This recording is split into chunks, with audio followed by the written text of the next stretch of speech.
another day. I would like to say thank you guys very much, everybody, for coming today. Buchecha, I train with him, he's awesome. He always shows me something new.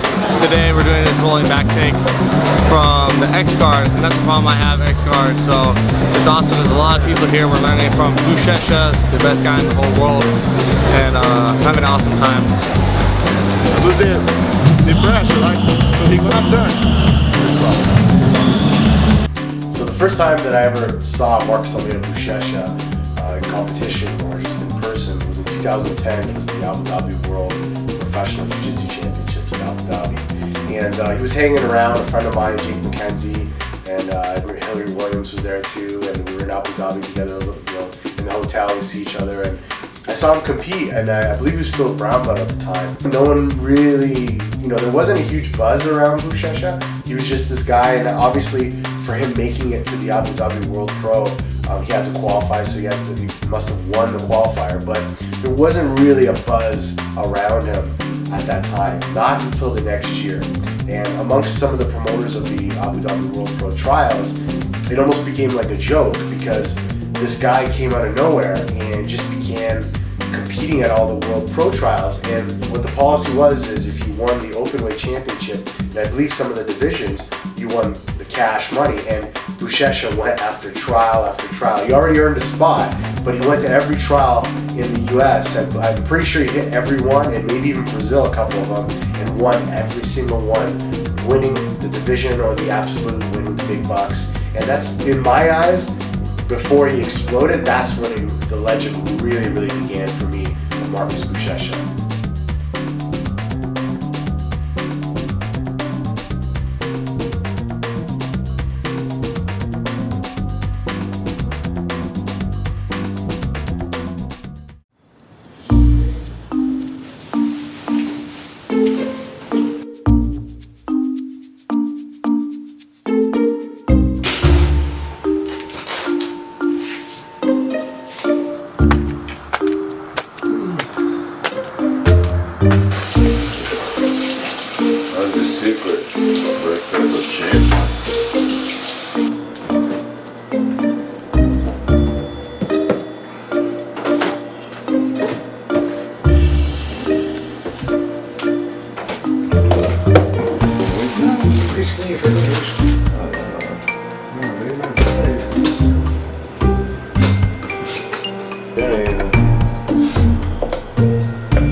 Breakfast is the most important meal of the day, right? So, but when I wake up, I'm not really hungry, so I have to force myself to eat.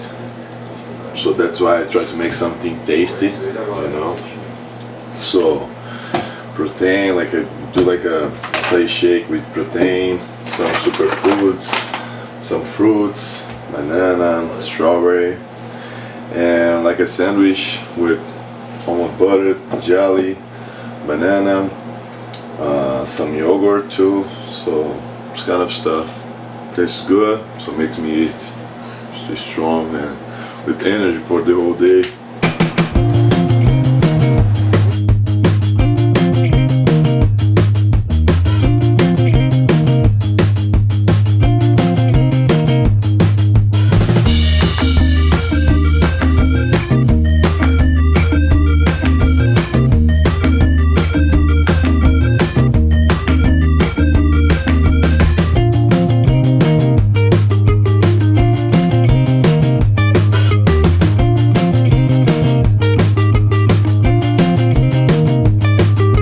Those are usually there like for off season, not tournaments coming up really soon, so gonna have some fun. Go surf in the morning, I have to go straight to the gym, and after the gym, after the surf and the training done, let's see, you know, let's see how is the atmosphere of the gym today, and see when we're gonna hang out, we're gonna eat, we're gonna work out, so let's do it.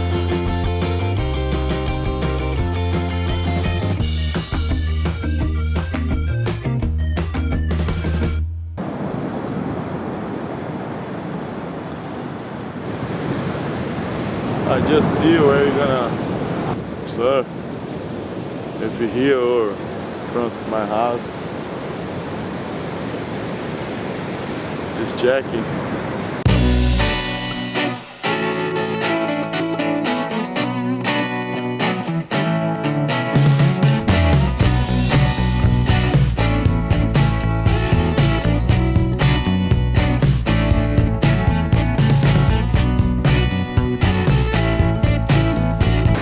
I like to surf because like the competition training and training to compete is too stressful, so I always try to get something to, you know, to forget about it, to get my mind away from the jiu-jitsu. Otherwise you get like stressed, you know, so that's why I like to surf, and I think helps a lot because you work like other muscles, you think about other things, so I think helps a lot for my head to the jiu-jitsu, you know. I'm from Brazil, a city called São Vicente, São Paulo State. In my childhood, like all the Brazilians, I tried to be like a soccer player, but it didn't work out really good for me. So then, like when I was like kind of around 12 years old, my sister, she started doing BJJ, and you know, she was a girl, 15 years old. My dad wasn't that happy, you know, like doing some sports that is like 100% contact, especially because the jiu-jitsu gym is like jiu-jitsu gym. She was the only girl doing the sport, so my father started going just to watch her, to see what was going on. But between that time, he bought a gi and started doing. So my sister stopped, and my father fell in love, you know, for the art. So after, my father brought me to do, me, him, like then a little bit her, she like still doing. Then we moved to another gym that was a little bit was like bigger, more famous. So that's where I met Cavaca, Deco, so all those guys.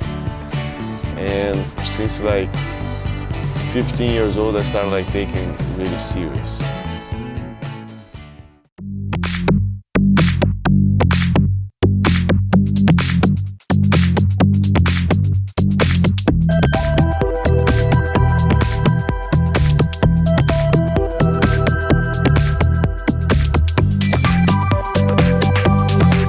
Can I get the peninsula omelette? Do you want hash browns, french fries, fruit, tomatoes, or cottage cheese? Can I get cottage cheese?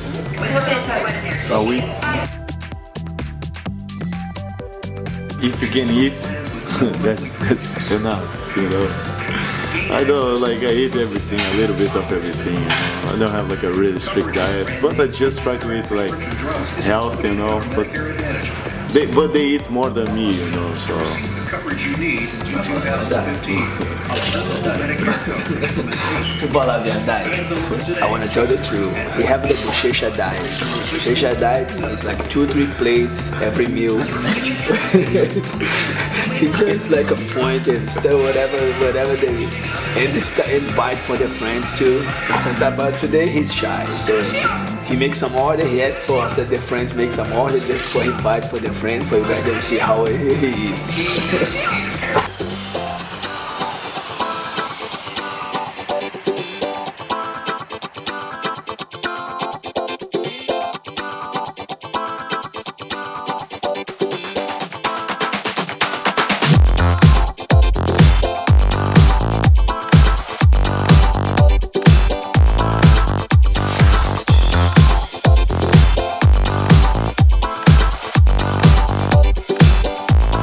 Buchecha was student of Cavaca, and I was partner of Cavaca since Cavaca started training Felio back in São Paulo.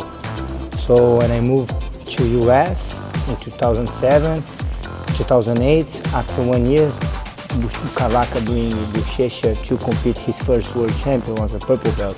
And back then, I had a house, a big house here, me and one of my students. So we were staying at my house like 15, 20 days before the world champion. So that's, and Cavaca bring, I think, 10 guys, 10 of his students, and Buchecha was one of them. I have BJJ for so long, and Buchecha is very easy to work on because he's really listen and his mind is set up to do it whatever you say. So it's really good connection between us that I was challenging himself sometimes to do some like a crazy position, and he always able to do it. And he's like a very young also in his game. So even when he was like you cannot say what kind of game he's gonna do because it's kind of empty book. Like you can just start like a new story. You can just write down anything. So whatever you say, okay, let's do some spider guard, that he's gonna do the best spider guard that you saw. Okay, let's do some kind of like De La Riva or butterfly guard, and he's gonna do the best De La Riva. He's gonna improve a lot of new stuff in this, and whatever, and then you're gonna find it, and he help you to you find like new stuffs. Okay, just forget a guard. Let's do some stand-ups. Like let's do like some top position. So he always challenging himself to do it, and he's very accomplished to do it. I remember when Buchecha was a purple belt, and he gets like it was a staff, but back then in Brazil we don't have a staff, so he didn't know what it is, you know, and it was funny because he was more worried about how much it's gonna cost the doctors than actually the staff, you know. He didn't mind for the staff, and you know, it's nice to see how jiu-jitsu now can just to compete. He even teach. He don't have a school, and he have a, you know, able to have a good life. My routine of training is pretty much like the same since the first year that I won, 2012, like to nowadays. Before, when I was like lower belt, I used to train the whole day, you know, morning, evening, afternoon, like pretty much all day training. But nowadays when I train too much, I feel like, I don't know, because some reason I get too tired or like feels like overtraining. So twice a day, that's it. Like in the morning, competition training with all the black belts. So we try to simulate the competition, start staining, like really like hard training. So just black belts, just like me and my teammates here at Checkmate headquarters. And 3 times a week I do that in the morning, and at night I train with students, like somebody students. So like I go a lot to Lucas Leite's gym in La Habra, because I always like to train with him at night and his students. So I've been training with him since 2009. So that's why I like to go there too. Sometimes I come with Leo to train with Leo, learn. But during the night training is just like learning, you know, not competition anymore. So competition is in the morning. So I try to learn new stuff, get some different moves, learn different things from Leo, from Lucas. Sometimes I go to João Assis. So I always try to improve myself in the second training. And during the night, conditioning. It's on my number as well.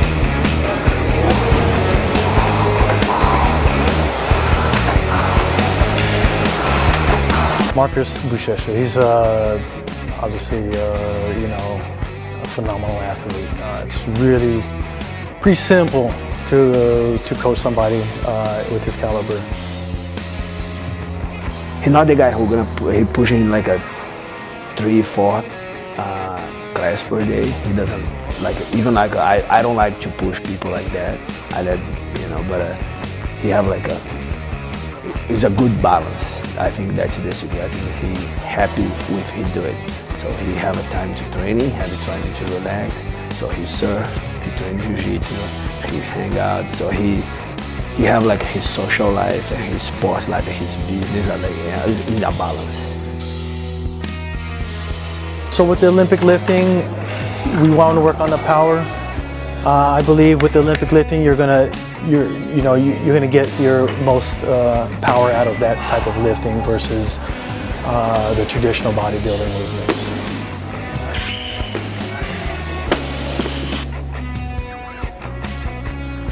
Box jumps at a high height is going to really emphasize the hip explosion, which is going to incorporate in any sport, jiu-jitsu, football, basketball. I like to use the sled, particularly for the jiu-jitsu guys, because it feels like more like you're passing the guard. It's the same kind of feeling in the legs when you're doing a Toriando or driving someone back. I worked a lot of that with Buchecha before the Abu Dhabi, and if you see a lot of his fights, if you review a lot of his fights, he was driving everybody back on his feet.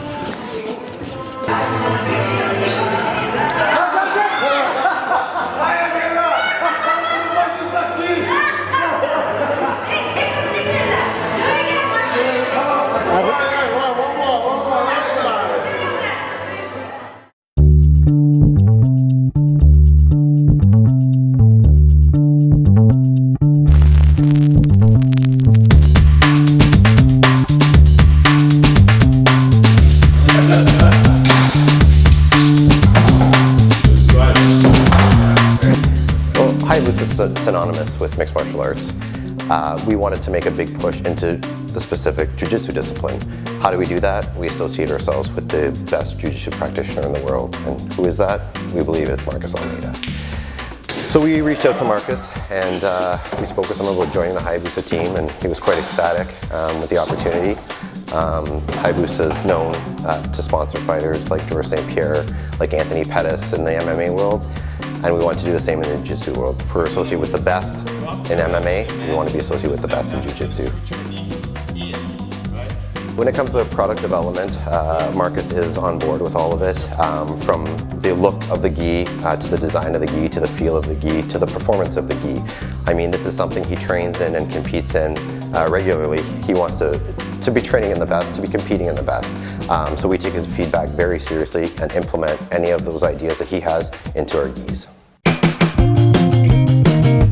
Where I see myself in 5 years, it's really hard to say because I never thought I would be world champion one day. I always had this dream, of course, but I never thought that would be possible one day, so I never really planned.